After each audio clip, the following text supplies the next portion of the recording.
For nearly 10 years, Osama bin Laden was a ghost. No phone calls, no emails, no confirmed photos, no direct sightings. The most wanted man on Earth vanished after 9/11, and the world began to wonder, was he dead or was he hiding in plain sight?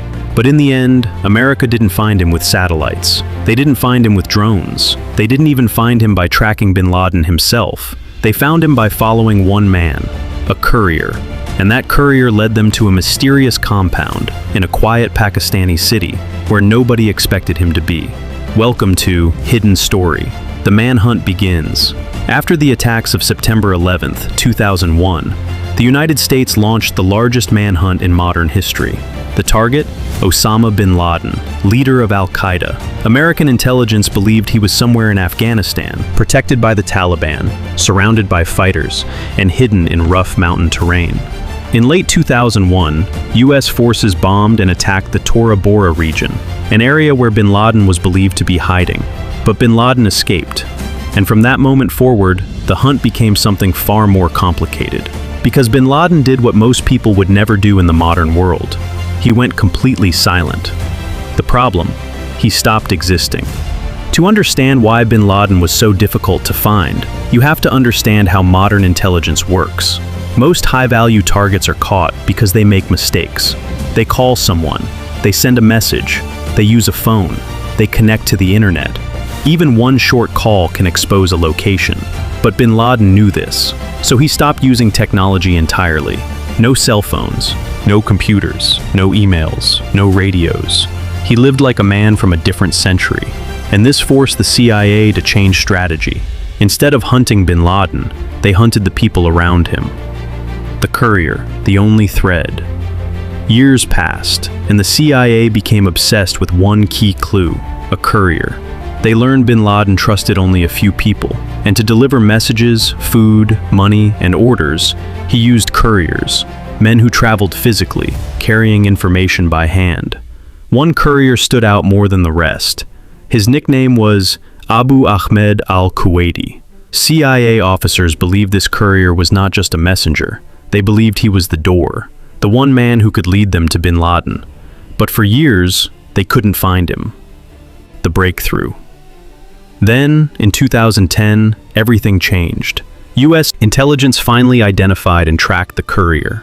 This part of the story is often misunderstood. It wasn't one magical moment. It was years of small clues, years of surveillance, years of failed leads.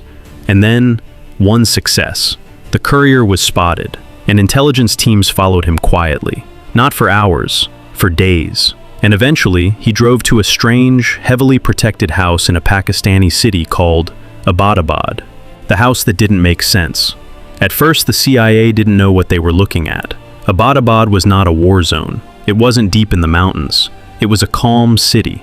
But the compound the courier entered was wrong. It had walls far taller than neighboring homes, barbed wire on top, security gates, no visible phone lines, no internet, and a strange habit.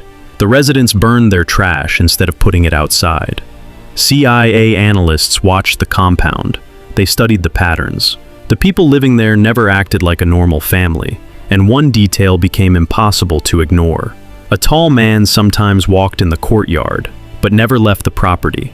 CIA agents began calling him the pacer.